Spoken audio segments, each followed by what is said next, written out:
كملائخت أو حاتيات كينود كينموت التعردي تعبنا عمنت سلام እግዚአብሔር ይብዝሐልኩም ኣዝየ ዝፈትወኩም ዘኽብረኩም ናይ ንግስቲ ሙሉ ቤተሰብ ከመይ ውዕልኩም ደህና ዲኹም? እግዚአብሔር ይመስገን። ሰላም እግዚአብሔር ይብዛላችሁ ውድ ቤተሰቦቼ እንዴት ናችሁ? እንኳን አደረሳችሁ አደረሰን ለሊቀ መላእክት ቅዱስ ሚካኤል ካብ ዝሕኩም ቅዱስ ሚካኤል ብጣዕሚ ይቅርታ ያው ረመዳን ሓይልና ጠፊአ ነይረ ማለትና ሰላም ተመሊሰ ኣለኹ እና ከመይ ሓሊፉ ረመዳን ስራሕ ከመይ ነይሩ? እግዚአብሔር ይመስገን። እሺ ያው ሎማዓንቲ ማለት እዩ ጋሻ ሒዘልኩም መፅአና ይኹና ስማ ተላሌና እያ። እሺ ስምክ መን ይበሃል? ኣላሌና እስኪ ምስ ቤተሰብ ስሜ መቅደስ ሙሉ ይበሃል። ሓፍቲ ንግስቲ ሙሉ እያ። ኦኬ ካብ ሰላም መጻኺ እንኳዕ ሰላም ፅናሕኩም ቤተሰብ ደህና ዲኹም ኩልኩም?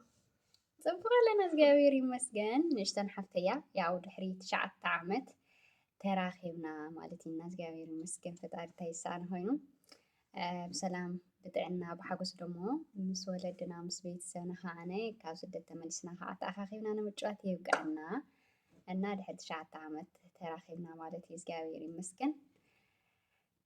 ካብ ኣዝየ ዝፈትዎን ዘኽብሮን መንፈሳዊ ሓወይ ስጦታ ሒዛትለይ መፅያ ማለት ኢና ስጦታታ እዩ ዝብል ክጨውጭው እየ ኣረክብ ስጦታ ይከፈት ይከፈት ይከፈት ይከፈት ይከፈት።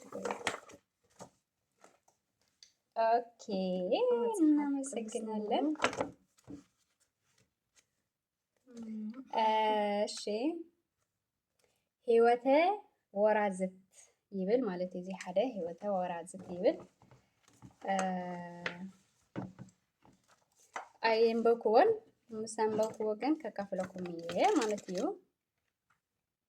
ኦኬ ኣብዚ ካብ ዝገለጽኩ ሓደ አንድ መጽሐፍ ቅዱስ ሕግና ስርዓት ማንኛው ሰው ድንግልናውን ጠብቆ ማጨት ካጨም በኋላ ድንግልናው ጠብቆ እስከ ጋብቻው መቆየትና መጋባት ይኖርበታል። ባይዘወይ ህይወተ ወራዝት ዝብል በአማርኛ እዩ ብዛዕባ ናይ መናእሰይ ህይወት ብዛዕባ ሓዳር እዩ ዝገልጽ ማለት ኢና እዚኣ ሓንቲ እኒኣ ማለት እዩ ብዘለፃ ፀቢቅ ኣንቢበ ንኣኻትኩምን ከካፍለኩም እየ ማለት እዩ። እዚ ደሞ አምስቱ የንስሐ መንገዶች ይብል ማለት እዩ። እዚ እውን በአማርኛ እዩ።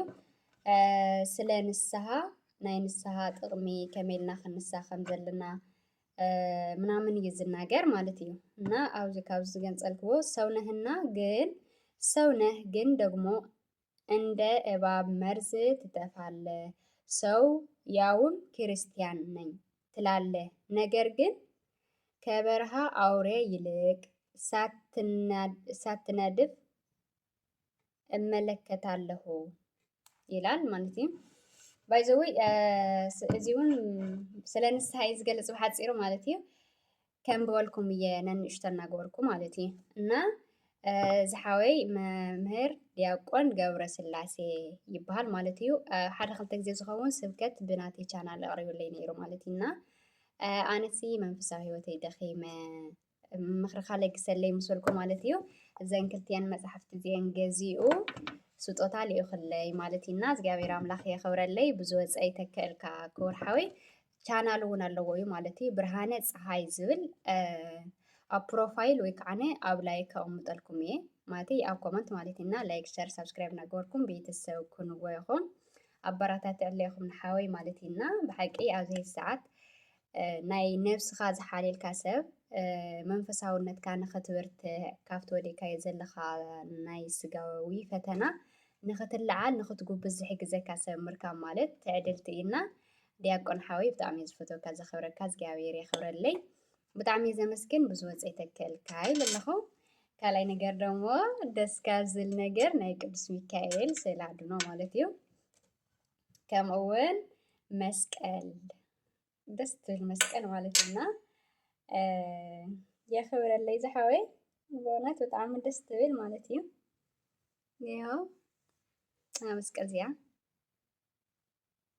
እና እግዚኣብሔር የኽብረለይ ብዘጋጣሚ ደሞስ ሎማዓንቲ ዕለት ናይ ቅዱስ ሚካኤል እዩ ተስእላሉ ነው ናይ ቅዱስ ሚካኤል ማለት ኢና ብጣዕሚ ደስ ይብል ላይክ ሸር ሳብስክራይብ እናገበርኩም ቤተሰብ ኮኑና ኢኹም ማለት እዩ ናይ ኣሮን እውን ከይትርስዑ ኢኹም ቀሪብና ኢና ሰዓቱ ዘጋጠመ እዚና ቪድዮታት ትራይለ ኢኹም ቪድዮታት ክፈትሉ ኢኹም ሰዓት ምንታን ክመልእ ማለት እዩ 1:400 ገለ እዩ ተሪፎኒ ዘለ እና እዚ ይመስል ብዘለፀ ብካሊእ ቪድዮ ክንመፀኩም ኢና ማለት እዩ ትብልዮም ነገር ኣለኪ ወይ ካሜራ ስለ ዘይለመደት ካሊእ ግዜ ብካሊእ ፕሮግራም ክንምለሰኩም ኢና እንኳዕ ብሰላም መጻእኺ እናበልኩም ፅቡቅ ተምኒትኩም ብለፅና ማለት እዩ እና ወይ ብጋማ እያ መፅያ ስለ ናይ ጋማ ሓበሬታ ትደልዩ ታሊኹም እውን እቲ ንፈልጦ ከነካፍለኩም ንኽእል ኢና ማለት እዩ እና ስዕዳ ዓረብ ከመይ ሪኢኻ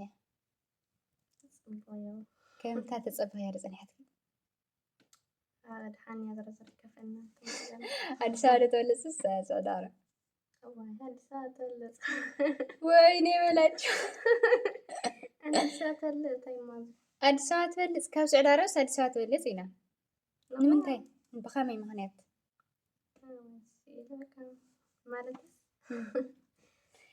ስለዘይረአየታ እያ ገና ማለት ኣይጎብነየትን ተር ኢላ ካብ ኣየር ወሪዳ ናብ ሓደ ገዛ እያ ኣትያ ስለዝስ ኣዲስ ኣበባ ካብቲ ናብቲ ተሻራሸር ስለዝነበረት ኣዲስ ኣበባ ትበልፅ ኢላ ኣላ ግን ርግፀኛ እየ ስዕዳ ዓረብ እያ ትበልፅ ትኸውን ኣነ ኣዲስ ኣበባ ስለዘይፈልጣ ብርግፅ ስዕዲ እውነት ኣይፈልጣን እየ ግን ስዕዲ እያ ትበልፅ ኢለ እየ ዝሓስብ ኣበይ ትበልፅ እስኪ ቅርሺ ዘይብላ ወይ ነበር ዓድና ክበልፅ ወይኔ ቅርሺ ዘይብላ እምበር ዓድና ትበልፅ ናይ ብሓቂ ካብ መን ከም ዓድኻ የለኒ ናይ ብሓቂ ማለት እዩ ዓድኻ ዓድኻ ግን ያ እግዚኣብሔር ኣምላኽ ሰላምን ፍቕርን የውርደልና ብሰላም ብሓጎስካ ንዓድና ይምለሰና ንንስሓ ንፍስሓ ንደስታ የብቃዕና ብሓቂ ሎሚ ስደት ነዊሑ ህፃውንቲ ይኹን ዓበይቲ ይኹን በቃ ኩሉ ስደት ኮይኑስ በእውነት የተሓሳስበካ ግን ያው ኩሉ ናይ እግዚኣብሔር ፍቃድ እዩ እና መዝሙር ንዘምረሎም ዶ መዝሙር ንዘምረልኩም ኢና